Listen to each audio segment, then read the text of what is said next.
क्या हाल है? पढ़ाई लिखाई चल रहा है कि नहीं, कि मस्ती हो रहा है? आज के क्लास में हम लोग देखिए क्या पढ़ेंगे, प्रिज्म। ठीक है ना। प्रिज्म जो है बहुत आसान टॉपिक है, ऑप्टिक्स से आता है और चांस बनता है इससे आने का। प्रिज्म अगर नहीं आएगा, डेरिवेशन नहीं आएगा तो फॉर्मूला आएगा। ठीक है ना। इसका 2-3 टॉपिक है, उसको देख लेते हैं प्रिज्म क्या होता है। तो देखिए प्रिज्म अगर देखने से देखा जाए तो एक ट्रेंगल के जैसा दिखाई देता है। आप देखेंगे कि प्रिज्म इस तरह से दिखाई देता है, तो बोलते हैं ट्रेंगल है प्रिज्म। नहीं, एक्चुअल में प्रिज्म ये नहीं होता है। प्रिज्म जो होता है, प्रिज्म इस तरह से दिखाई देता है, ए प्रिज्म हुआ। ठीक है ना। इसमें 5 गो सरफेस होता है, 1 2 3 4 5। ये 5 गो सरफेस है। अगर आप सामने से देखिएगा तो आपको एक ट्रेंगल जैसा दिखाई देगा, ये प्रिज्म है। ठीक है ना। वहीं ये प्रिज्म क्या होता है, एक ट्रांसपेरेंट मीडियम होता है जो लाइट को ट्रांसपेरेंट कराता है। ठीक है ना। एक ट्रांसपेरेंट मीडियम होता है bounded by 2 reflecting surface, 2 reflecting surface. 2 reflecting surface कहने का मतलब एक सरफेस से लाइट इंसिडेंट होता है तो दूसरे सरफेस से लाइट रिफ्लेक्ट होता है, बाहर निकलता है। ठीक है ना। और दोनों सरफेस से जो एंगल बनता है उसी को बोला जाता है एंगल ऑफ प्रिज्म। जैसे यहाँ पे देखिए, आपको देखने में एक ट्रेंगल जैसा दिखाई दे रहा है। अगर यहाँ पे बोला जाए कि एंगल ऑफ प्रिज्म कौन है, तो ट्रेंगल की तरह दिखाई दे रहा है ना। इससे अगर इधर से लाइट इंसिडेंट किया और इधर से लाइट निकल गया, ये दोनों सरफेस से एंगल कौन बना, ए, तो इसको बोलेंगे एंगल ऑफ प्रिज्म। ठीक है। चाहे मानो इधर से लाइट गया, इधर निकल गया, तो यहाँ पे जो एंगल बन रहा है ना, इन दोनों सरफेस से बनने वाले इंसिडेंट रे और रिफ्लेक्टेड रे जो है यहाँ पे दोनों जिस पॉइंट पे मिट किया है और जो उन दोनों से जो एंगल बनेगा उसी को बोला जाता है एंगल ऑफ प्रिज्म। ये एंगल ऑफ प्रिज्म नहीं कहलाएगा। इधर से लाइट आएगा इधर जाएगा, चाहे इधर से लाइट आए इधर जाए, तो इसको बोलेंगे एंगल ऑफ प्रिज्म। इसमें कौन होगा, जैसे मान लेते इधर से लाइट आया इधर चला गया, तो इसमें इन दोनों से बनने वाला एंगल ए है, तो ये हो जाएगा एंगल ऑफ प्रिज्म। ठीक है ना। समझ में आया ना क्या होता है। एक ट्रांसपेरेंट मीडियम होता है bounded by 2 reflecting surface and inclined at an angle. जिस एंगल से इंक्लाइंड होता है उसी को बोला जाता है प्रिज्म। ठीक है ना। एंगल ऑफ प्रिज्म भी समझ में आ गया होगा कि एंगल ऑफ प्रिज्म किसको बोलते हैं। ठीक है ना। इसमें 2-3 टॉपिक है, एक्चुअल में 3 टॉपिक है। पहले देखेंगे कि जो यहाँ पे डेविएशन कितना होता है। ठीक है ना। डेविएशन क्या होता है, प्रिज्म जो लाइट को डेविएट कितना करता है। ठीक है। पहले ये समझ में आया ना। चलिए आगे बढ़ते हैं।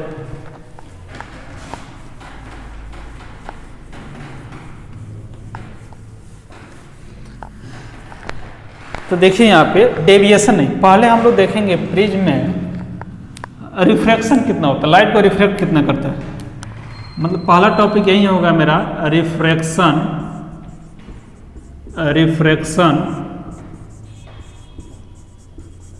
Through a prism. समझ में आ रहा है ना, रिफ्रैक्शन कितना करता है प्रिज्म। तो प्रिज्म रिफ्रैक्शन कितना करता है, इसको जानने के लिए पहले एक डायग्राम बनाते हैं प्रिज्म का, ऐसा ट्रेंगल के जैसा। ठीक है ना। ये प्रिज्म हुआ। अब देखिए यहाँ पे क्या करते हैं, लाइट को, ये जो प्रिज्म है किसी ने कहीं ना कहीं रखा गया होगा। अगर प्रिज्म है ट्रेंगल के जैसा दिखाई दे रहा है, ग्लास का बना होगा। ठीक है। यहाँ पे क्या मानते हैं, इसका मीडियम कुछ ना कुछ होगा ना, इसका मीडियम मान लेते हैं म्यू है। इनको हमने एयर में रख दिया, तो इधर भी एयर होगा तो इधर भी एयर होगा, ये मीडियम अलग होगा। इसका मान लेते हैं एयर का रिफ्लेक्टिव इंडेक्स कितना होता है 1, तो इधर भी कितना हो जाएगा 1। ठीक है ना। इसको मान लेते हैं म्यू। ठीक है ना। ग्लास का रिफ्लेक्टिव इंडेक्स मीडियम है। अब क्या करते हैं, लाइट को जब हम इंसिडेंट कराते हैं इस प्रिज्म में, तब क्या होगा, प्लेन मिरर में हमने पढ़ रखा है कि अगर ये प्लेन मिरर है और इस प्लेन मिरर पर जब हम लाइट को इंसिडेंट कराते हैं, ध्यान दीजिए, लाइट को जैसे इंसिडेंट कराएंगे तो हम यहाँ पर नॉर्मल डालते हैं। नॉर्मल होता है जो प्लेन से 90 डिग्री एंगल बनाता है। लाइट एक मीडियम से दूसरे मीडियम में जाती है तो पाथ को चेंज करती है ना। अगर मान लेते हैं रेयर से डेंसर में जाती है तो पाथ कैसे बेंड होता है, टूवर्ड्स दी नॉर्मल। ये एंगल आई हो जाता है और ये एंगल आर हो जाता है। समझिए बात को, यहीं पे सारा कंसेप्ट है। एयर है और डेंसर है तो इसका रिफ्लेक्टिवनेस अलग होगा और इसका रिफ्लेक्टिवनेस अलग होगा। म्यू डी है। जब रे ऑफ लाइट एक मीडियम से दूसरे मीडियम में जाती है तो आई और आर इक्वल नहीं होता है। ठीक है ना। समझ में आया। यहाँ पे आई नॉट इक्वल टू आर, यहाँ पे एंगल कौन बड़ा होगा, आई बड़ा होगा, आर छोटा हो जाएगा, क्योंकि रेयर से डेंसर में जा रही है।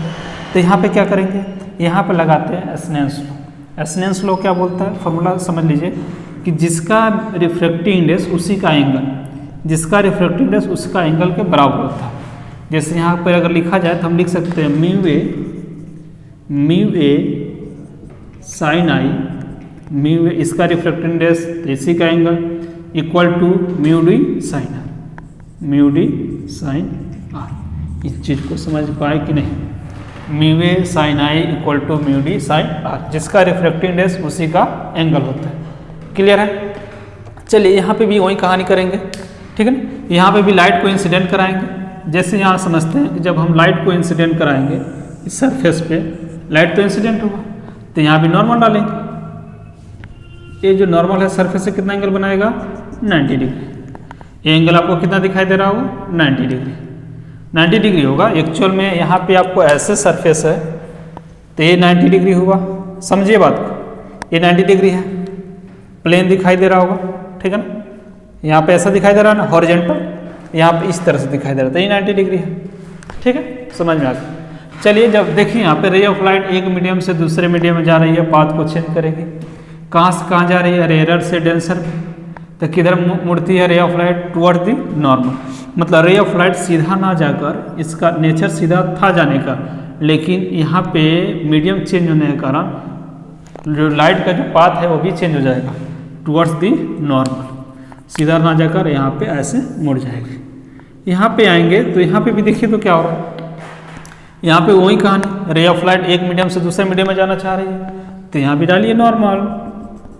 और यहाँ पे देखेंगे रे ऑफ लाइट कहाँ से कहाँ जा रही है? डेंसर से रेयर में। तो जब रे ऑफ लाइट डेंसर से रेयर में जाए तो अवे फ्रॉम नॉर्मल, ठीक है ना, अवे फ्रॉम नॉर्मल, नॉर्मल से दूर भागती है।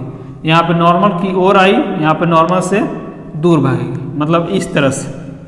समझ में आया? अवे फ्रॉम नॉर्मल, नॉर्मल से दूर हो गया, ठीक है ना। यहाँ पे तो यहाँ पे एंगल जो होता है इसको आई बोलते हैं और इसको आर बोलते हैं। ये एंगल तुम्हारा कितना हो जाएगा? ये एंगल हो जाएगा आई। यहाँ पे इस एंगल को आई बोलेंगे, इसी एंगल को भी क्या बोलेंगे? आई बोलेंगे, क्योंकि मीडियम सेम है। आई दो आई है तो एक को y1 बोलिए, एक को I2 बोलिए। ये आपका क्या हो जाएगा? R1 हो जाएगा और ये आपका क्या हो जाएगा? R2 हो जाएगा। यहाँ तक समझ में आया? अच्छा, यहाँ पे एंगल ऑफ प्रिज्म कौन कहलाएगा, कौन कहलाएगा? सोच के देखिए, ये वाला कि ये वाला, क्योंकि यही ना दोनों सरफेस से बना है एंगल, ये हो जाएगा angle of prism A. Clear है? अब देखते हैं यहाँ पे जब ये रे ऑफ लाइट एक मीडियम से दूसरे मीडियम में गई तो यहाँ पे जब हमने नॉर्मल डाला तो ये एंगल कितना मिला? 90। कितना? 90। तो 90 में ये R1 है तो कितना होगा? ये होगा 90 माइनस R1, ठीक है। ये कितना होगा? ये होगा 90 माइनस R2, ठीक है ना। क्लियर है? हमको रिफ्रैक्शन निकालना है तो प्रिज्म लाइट को कितना रिफ्लेक्ट करती है। तो यहाँ पे देखिए तो 3 है, यहाँ पे एक ट्रेंगल जैसा दिखाई दे रहा है, और ट्रेंगल में पढ़े हैं कि ट्रेंगल के तीनों एंगल का जो सम होता है वो कितना होता है? 180 डिग्री। तो हम यहाँ पे लिखेंगे, इसको मिटा दिया जाए, इसको मिटा दिया जाए। चलिए यहाँ पे क्या लिखेंगे? इतना प्लस इतना प्लस इतना बराबर 180 डिग्री। लिखते हैं A plus 90 minus R1 plus 90 minus R2 equal to 180, ठीक है। यहाँ पे 90 जोड़ेंगे 180, इधर भी 180 गायब हो जाएगा, हो गया ना। तो A minus R1 minus R2 equal to 0। A equal to यहाँ पे क्या मिलेगा? इस दोनों को इधर भेज दीजिए, R1 प्लस R2। यही होता है refraction through a prism. Prism ने लाइट को कितना रिफ्लेक्ट किया तो R1 और R2 को जोड़ देंगे तो एंगल ऑफ प्रिज्म मिल जाएगा। फॉर्मूला बहुत ज़्यादा इंपॉर्टेंट है, हम इस चीज़ को याद रखेंगे। ए इक्वल टू क्या होता है? ए इक्वल टू क्या मिला मेरे को? R1 plus R2। पहला चीज़ यही था, रिफ्रैक्शन थ्रू ए प्रिज्म। समझ में आया ना? चलिए इसको नोट किया जाए, तब दूसरा देखते हैं। हो गया, मिटा दिया जाए। चलिए मिटाते हैं। दूसरा जो मेरा आता है, दूसरा इसी में देख लेंगे, बार बार देखने की क्या जरूरत है। इसका सेकेंड पार्ट आता है कि डेविएशन थ्रू अ प्रिज्म, ठीक है ना। लाइट को प्रिज्म कितना डेविएट किया, कितना मुड़ा। डेविएट का मतलब होता है मुड़ना, ठीक है ना। डेविएशन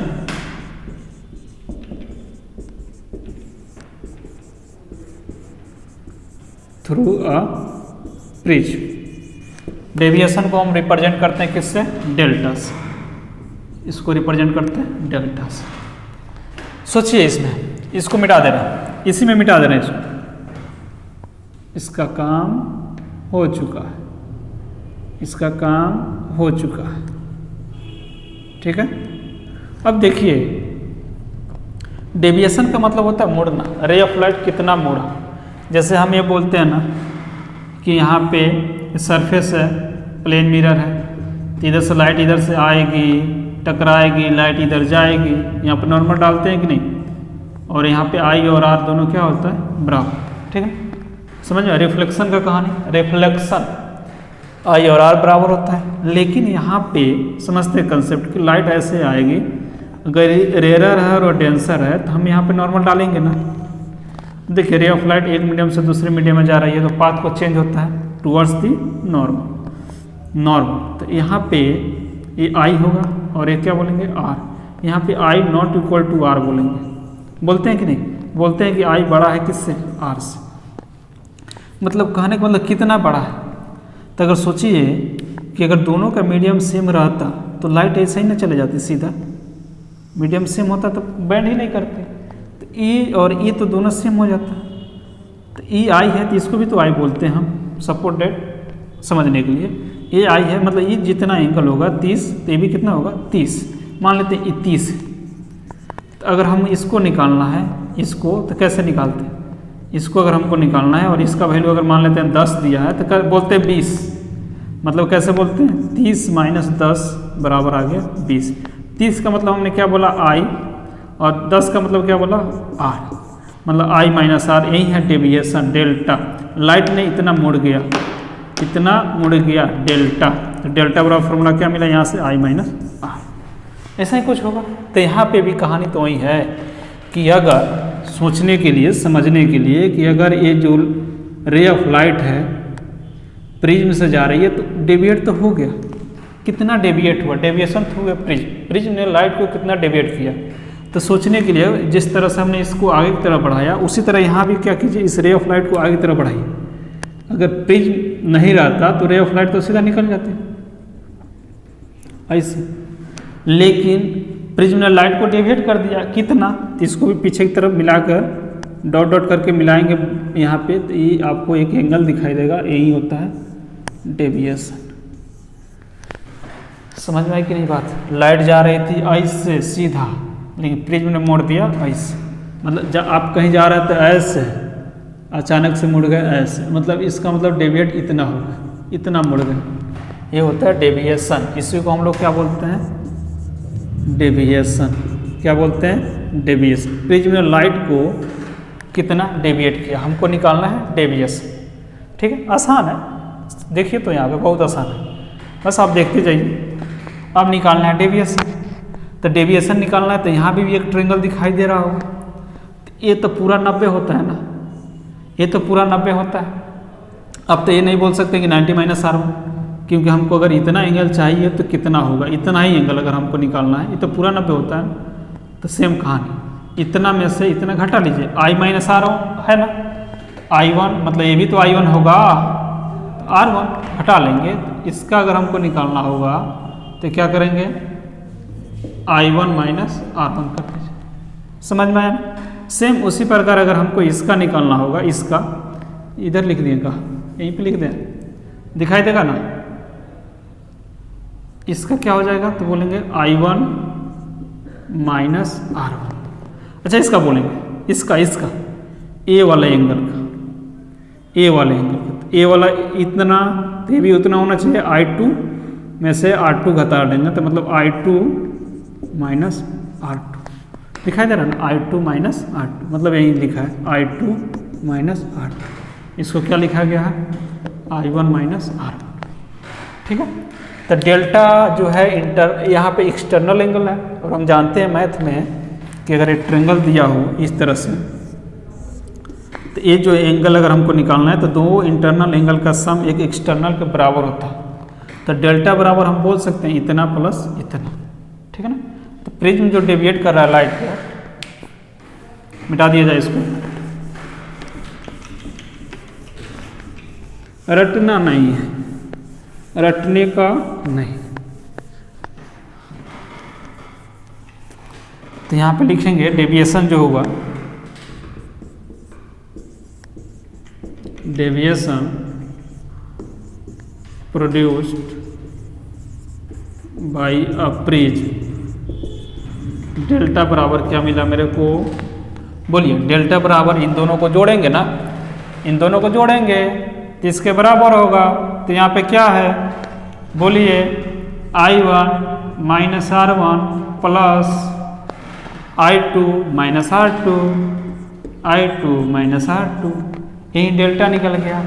अब डेविएशन निकालना है, तो डेविएशन निकालना है तो थोड़ा सोचिए, R1 R2 का मान कितना होता है, इन दोनों को रखेंगे तो A होता है, लेकिन I1 I2 तो चाहिए। तो I1 I2 निकालने के लिए क्या करेंगे, तो यहाँ पे देखिए दोनों पॉइंट पे पाथ चेंज हो रहा है, मीडियम चेंज हो रहा है, तो स्नेल्स लॉ लगाएंगे। इस पॉइंट को हम बोल देते हैं P और इस पॉइंट को हम बोल देते हैं Q। दोनों पॉइंट पे क्या लगाएंगे, स्नेल्स लॉ लगाएंगे, ठीक है ना। दोनों पे स्नेल्स लॉ लगाइए। पहले वाले पे स्नेल्स लॉ लगाते हैं, using Snell's law at point, कौन सा पॉइंट दिया है, P। P पे स्नेल्स लॉ अभी बताया है कि जिसका रिफ्रैक्टिव इंडेक्स उसी का एंगल, इसका रिफ्रैक्टिव इंडेक्स कितना माना गया है, ये है ना, तो 1 उसी का एंगल। तो जिसका यही ना होता है μ1 sin I equal to μ2 sin I। इसका रिफ्रैक्टिव इंडेक्स 1 sin I1, इसका रिफ्रैक्टिव इंडेक्स μ sin R होगा ना, होगा कि नहीं। तो यहाँ पर लिखिए, क्या लिखेंगे, जिसका रिफ्रैक्टिव इंडेक्स उसी का एंगल, तो 1 sin I1 equal to μ sin R1, mu sine R। यहाँ से क्या होगा, I कैंसिल हो जाएगा, I1 इक्वल टू क्या आएगा मेरा, बोलिए, mu mu mu mu mu sine sine हट जाएगा, R1 इक्वेशन मान लेंगे इसको फर्स्ट। I1 का वैल्यू मिल गया। सेम उसी प्रकार I2 निकाल लेते हैं, इसको मिटा देना, दिखाई दे रहा है ना। उसी प्रकार हम निकाल लेंगे Snell's law using Snell's law at point Q। तो इसका रिफ्रैक्टिव इंडेक्स, जिसका रिफ्रैक्टिव इंडेक्स उसी का एंगल, तो इसका रिफ्रैक्टिव इंडेक्स कितना है, 1, इधर एंगल कितना है, sin I2, तो 1 sin I2 इक्वल टू, बोला जाए, mu sin R2, mu sin R2। यहाँ से साइन साइन हट जाएगा, I2 बराबर हमको मिला क्या, म्यू R2। इस इक्वेशन को 2 मान लीजिए, ये इक्वेशन मेरा क्या है, स्टार है।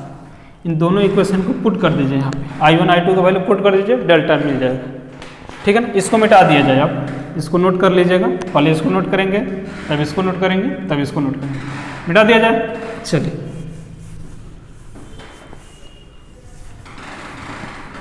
अब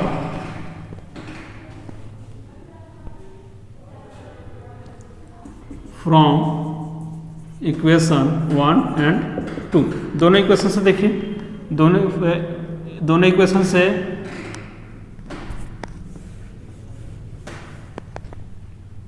ठीक है ना, फ्रॉम इक्वेशन स्टार वाला, तो डेल्टा बराबर क्या दिया है, आया था। देखिए यहाँ पे क्या करेंगे, साइन I1 इसको लिख देते हैं, पहले I वाले टर्म को I2, उसके बाद माइनस R1 है, माइनस R2, माइनस कॉमन ले लेंगे तो R1 प्लस R2 नहीं हो जाएगा, कर लिए, एक स्टेप बच जाएगा। I1 का वैल्यू रखते हैं, क्या मिलेगा यहाँ से, म्यू R1, I2 का वैल्यू म्यू R2 माइनस इसका वैल्यू, देखो यहाँ पे R1 प्लस R2 को क्या बोलते हो, A। यहाँ पे क्या करेंगे, इन दोनों में क्या कॉमन ले लें, म्यू, तो फिर R1 plus R2 minus A आया, यहाँ से क्या हुआ, म्यू, यहाँ से क्या मिला, फिर वही कहानी, A माइनस A, ठीक है। तो यहाँ से क्या मिलेगा आपको, डेल्टा इक्वल टू कॉमन आ जाएगा A, म्यू माइनस 1, यही आपका आता है डेविएशन थ्रू अ प्रिज्म, यही फार्मूला है। ऑब्जेक्टिव में बहुत ज़्यादा पूछता है। अगर डेरिवेशन पूछेगा तो हम बना लेंगे, कुछ ज़्यादा तो हार्ड है नहीं, बहुत ही आसान है। ठीक है, नोट किया जाए इसको। हो गया। चलिए तीसरा देखते हैं। इसका तीसरा पार्ट जो आता है वो बोलता है deviation produced by a thin prism. कैसा प्रिज में? थिन है, पतला, या इसको ऐसे भी बोलते हैं, बहुत बार पूछा है इसको। Prove mu equal to sine delta minimum plus A by 2 divided by sine A by 2। यही पूछता है। ऐसे पूछेगा थिन प्रिज्म चाहिए, तो देखो इतना बड़ा इक्वेशन, डर लग रहा होगा। डरने की बात नहीं है, एसनियंस लॉ। म्यू बराबर sine I by sine R. Mu है, साइन ऊपर भी है, साइन नीचे भी है। आई की जगह पे इतना डाल दिया है और आर की जगह पे इतना डाल दिया, मतलब आई और आर का वैल्यू यहाँ निकलना। मेरा मेन मकसद है आई और आर निकलना, लेकिन यहाँ पे क्या दिया हुआ है? थिन प्रिज्म है, तो यहाँ पे कुछ शर्तें आपको मानना पड़ेगा। आसान है, जैसे इसके पहले वाला में प्रूफ किया ना, वैसा ही ये भी करेंगे, लेकिन आसान है। चलिए इसको देखते हैं। थिन प्रिज्म डेविएशन वाला कहानी से हम ऐसे ही बनाएंगे। कैसे बनाएंगे? एक प्रिज्म लेंगे, ठीक है ना, लाइट को इंसिडेंट कराएंगे। आप लोग तो सब जान गए होंगे, बोलिए। लाइट को इंसिडेंट कराएंगे, जहां पे लाइट इंसिडेंट होगा वहां पे नॉर्मल डालेंगे। इसका मीडियम मान लेते हैं 1 है, इसका मीडियम मान लेते हैं, जो उसका होगा वही नहीं इसका होगा। इसका प्रिज्म है तो मीडियम मान लेते हैं म्यू। इधर अगर एयर होगा तो 1, तो इधर में क्या होगा? 1 होगा। ये नॉर्मल हुआ। रे ऑफ लाइट एक मीडियम से दूसरे मीडियम में जा रही है।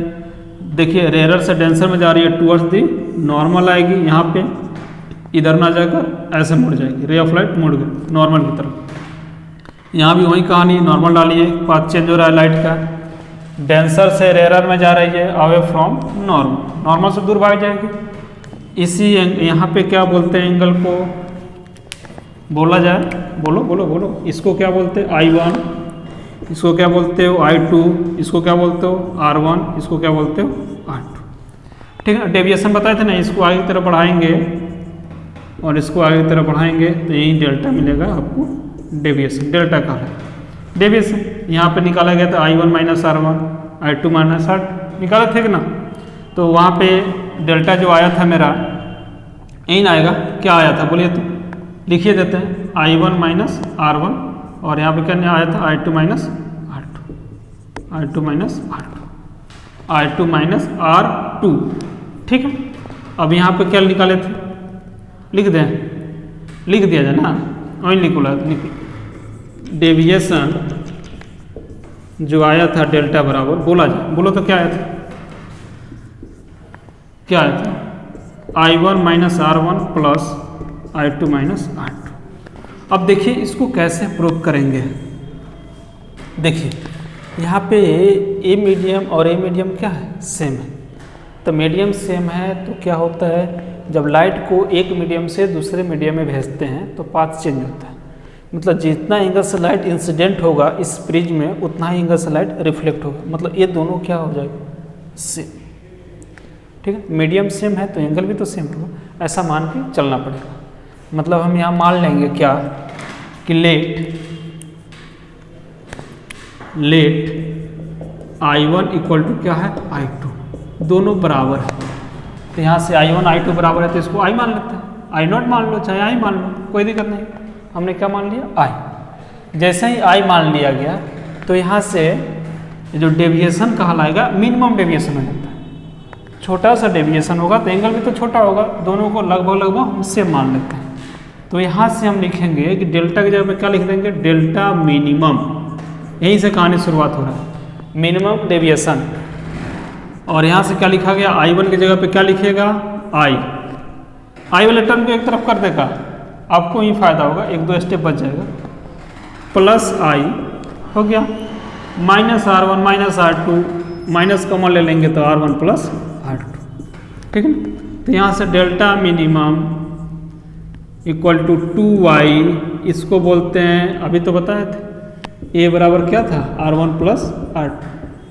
इसको यहाँ पर पुट कर दीजिए a, देखिए यहाँ पे डेल्टा है और म्यू बराबर sin i / sin r होता है, मतलब किसका वैल्यू है i का, ये किसका वैल्यू है r का।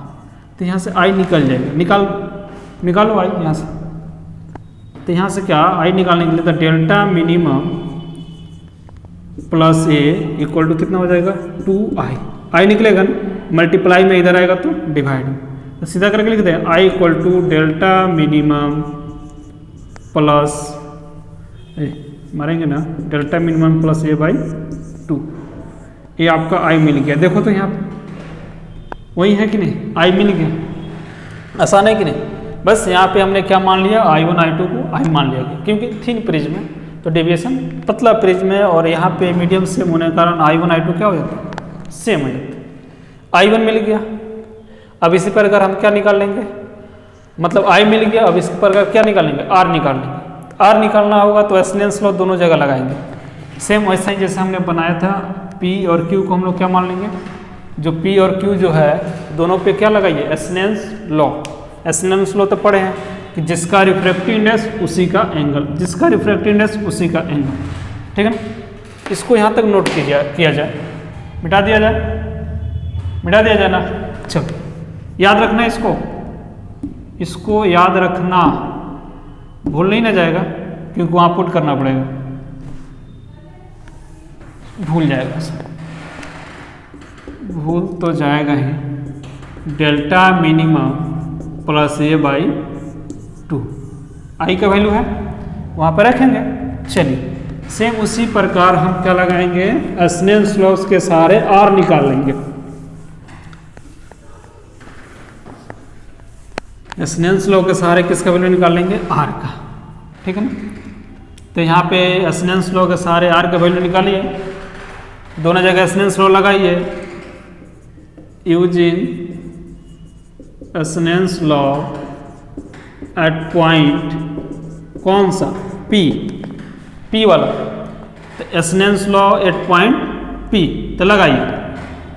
पॉइंट P पे एसनेंस लॉ कैसा लगेगा, जिसका रिफ्रैक्टिव इंडेक्स उसी का angle, μ1 sin i equal to μ2 sin r होता है, यही ना होता है, क्या होता है फिर से μ1 sin i equal to μ2 sin r।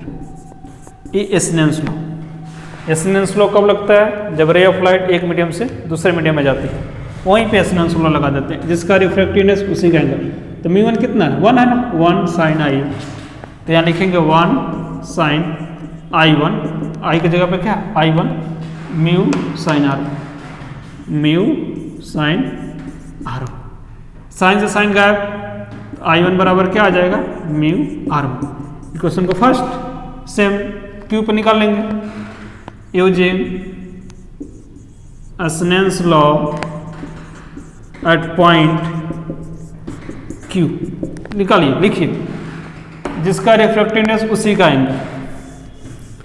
लिखो ना, अब तो लिख सकता है ना, अब तो लिख सकता है, लिखो 1 sin i2 बराबर μ sin r, μ sin r2। यहाँ से क्या होगा, sine sine gap, i2 equal to μ r2, यहाँ तक हो गया ना। अब देखिए जो हमने माना था मिनिमम डेविएशन के लिए, ये चीज़ माना गया था कि नहीं, कि i1 बराबर होता है i2 को, और इसको एक ही नाम से बोला गया था, क्या i बोला गया था ना। तो यहाँ पे i1 को हम क्या बोलेंगे, i बोलेंगे, यहाँ पे i2 को क्या बोलेंगे, i बोलेंगे। और ध्यान से देखेंगे तो दोनों LHS बराबर है, तो RHS में क्या होगा, बराबर होगा। तो हम यहाँ लिखेंगे μ1 r1, बोलो μ1 r1 इक्वल टू μ2 r2, लिखेंगे यहाँ पे क्या लिखेंगे, μ1 बोल दिए का, μ r1 इक्वल टू μ r2, इससे एक गायब, r1 बराबर r2। यहाँ भी क्या हो जा रहा है, r1 और r2 क्या हो रहा है, बराबर हो रहा है। मतलब ए मीडियम जब सेम है तो ये भी तो मीडियम सेम है, ई बराबर होगा तो ई बराबर नहीं होगा का, होगा। तो इसको भी एक नाम से बोलिए क्या, आर, इसको भी एक नाम से बोलेंगे आर। यहाँ से मिल गया आर। अब इसको यूज करेंगे यहाँ पे, बचपन में हम लोग पढ़े थे, बचपन में नहीं मतलब जब एसनेंस लॉ शुरू किए थे, वी नो दैट, समझ में आए या ना आए लिखना है, क्या लिखना है, we know that A equal to क्या होता है, R1 प्लस R2। ए बराबर क्या होगा, R1 को क्या बोलना R, R2 को क्या बोलना R। ए इक्वल टू कितना हो जाएगा 2R, R का वैल्यू निकालो, R equal to A by 2। देखो ध्यान से, R का वैल्यू मिल गया, I का वैल्यू मिल गया, इन दोनों को एसनेंस लॉ की जगह पर पुट कर देंगे, हो चुका है, इन दोनों को पुट कर देंगे आ जाएगा। ठीक है, तो यहाँ पर लिखेंगे, मिटा दिया जाए इसको,